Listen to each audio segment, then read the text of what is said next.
আমরা 18 জুলাই আমরা এই স্বৈরাচার সরকারকে তাড়ানোর জন্য কি করেছি এটা সারা বিশ্বের মানুষ দেখছে।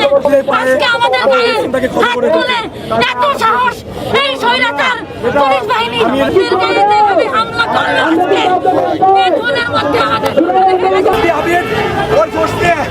আমার উপরে ফুলে একটা করতে বলছে এই জোনের এসপি আবিদ সেই ছেলের গায়ে কথা ওরা বলছে। আমাদের প্রত্যেকের ব্যাকগ্রাউন্ড চেক দেন। আমি জুলাই অভ্যুত্থানে একদম সামনের সারিতে ছিলাম। ওরা আমাদের পুলিশ মারতে ছিল, আমাদের স্যার ম্যাডামরা তাকিয়ে থেকে দেখতেছিল। আমরা যাদেরকে অভিভাবক মনে করি তারা অলরেডি আমাদেরকে বহিষ্কার করে প্রমাণ করে দিয়েছেন যে তারা আমাদের অভিভাবক না। বডি আসছে তাদের সাথে কথা বলছে, কিন্তু আমরা আসি নাই তারা না। আমাদের উদ্বোধনের কর্তৃপক্ষ তাদের সাথে যোগাযোগ করছে, তারা আসছে, তাদের সাথে কথা বলতেছে। আমরা চেষ্টা করছি যে জাস্ট জনভোগান্তিটা কমানোর জন্য। 8টা থেকে আমরা ধাপে ধাপে ধাপে ধাপে আমরা 12টা পর্যন্ত তাদেরকে বোঝাই দিয়ে যাচ্ছি, কিন্তু আমরা ফেল